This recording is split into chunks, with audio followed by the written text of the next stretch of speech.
Then we're thinking our shipping state and stuff. Couldn't find out we're in Kansas City, Missouri. What about and they're only like 75 miles away from each other. Really? Kansas City, Missouri, and Kansas City, Kansas. Wow. I've been to both of them. I just didn't realize they were that close. Yep. Were you guys laughing your ass off? I don't know how it came about when somebody heard us talking about where we were. Because we were clicking our heels. We're in Kansas City, we're not in Kansas anymore, Toto. You are in Missouri. And they go, you're in Missouri now. That's how, and it was in the bar too, as a matter of fact. Oh, That's how we found out we were in Kansas City, Missouri, not Kansas. That's exactly right. Now it's coming back to me. Sure That's too funny. I bet they were like, these dumbasses. How do you not know what state you're in? That's funny. Well, I'm not even, it wasn't that bad, okay? But I remember one time, talking about Kansas, I was on my, Andrew and Chelsea, Andrew and Calor took me to meet my friend Tom. No. Thanks you. My friend Tom, like, right on the border of Kansas and Oklahoma, because I was going to go work down there, and I had to drive a truck back for him. So they dropped me off, and I'm driving back, and I'm living out there by Tryon. Remember when I lived out there, out in the middle of, or by Kearney, whatever. Anyway, so I'm driving home from Kansas, Oklahoma border, and I need to get off on that exit, the Perkins exit, and go up that road to get there anyway. That's where I was supposed to exit. And I was on the phone with my Aunt Kay, and I'm talking to her, and the next thing I know, it said, last Oklahoma exit. I drove all the way to the Texas border. I was like, wow.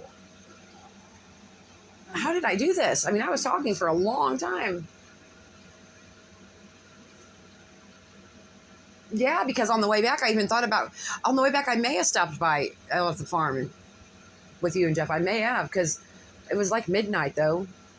One time, me and I really think I stopped by out there afterwards. Me and Grandma were leaving Remington Park or something. Anyway, we were just talking. I was in my little yellow car. We were just talking away and everything. And next thing I know, we're almost to the farm.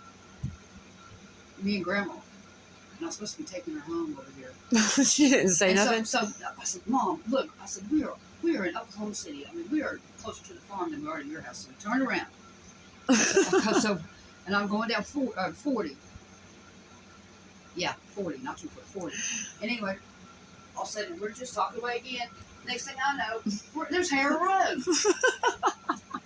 Oh, shit. I asked her, well, she won't remember now. True story. So I had to turn around again, and I wouldn't hide, I don't think.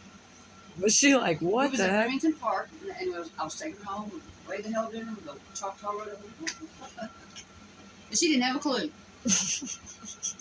She never said a word about nothing. And she had her mind back then. Oh, I thought that was recently. No. This is back when she still had her mind, and we went up to the casino or something. That's too funny.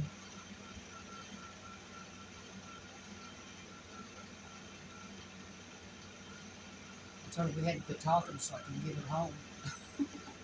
Yeah, no joke.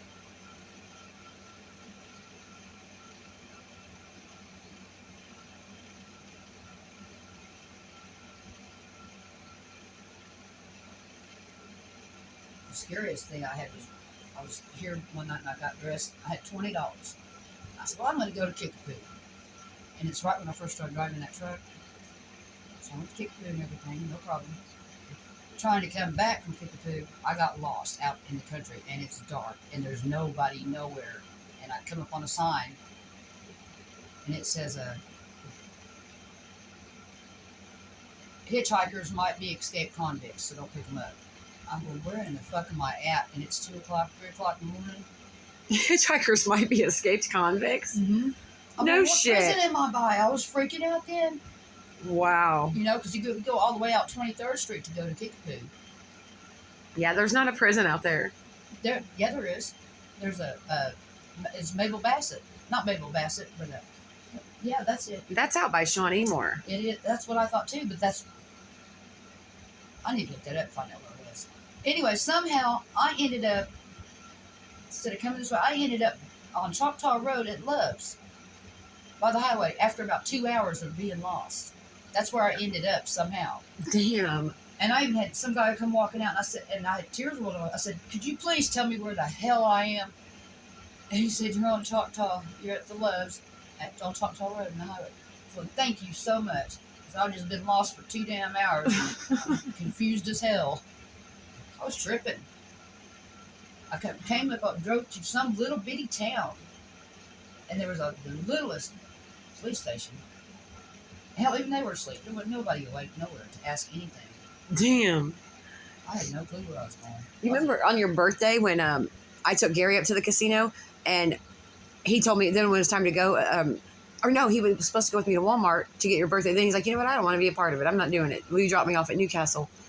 I was like, okay. So I dropped him off at Newcastle and he tells me how to get, anyway, you know how the highway's split right there. I put him the wrong way. I ended up getting lost and I ended up at Bell's in Blanchard. And I only know that because when I moved there 5 years ago, I was like, this is that gas station I got lost at. And it pissed me off. And I called his phone 20 times. I was supposed to go right back and pick him up after I went to Walmart. Mm-hmm. Then come back and pick him up. And because he wasn't going to go with me to get your cake. And I'm calling him and calling him and calling him. And he's not answering because he probably thought I was there waiting for him. You know, but I wasn't. I was lost. I couldn't find my way. And I finally think I could not figure out. And it seems so simple now. But then, oh my gosh, it was horrible. And I was in tears. I couldn't. And you and Jeff weren't answering either. But then I think finally one of y'all answered. And I didn't even go get Gary because I was so mad at him. I didn't go pick him up. I'll tell you what, don't ever, when somebody asks you, can you give them a ride home from the casino? Don't do it because you never know where they might live. Me and Jeff did that one night. We had to go way past where you turn to go down off, in Tri-City where you turn off to go to the left, Mm-hmm. to head towards where you used to live. He kept on going 2 more streets down. That's where he lived, all the way from Remington Park. No shit. That's pretty ballsy to ask for a ride that far. That fucking far. I couldn't believe it.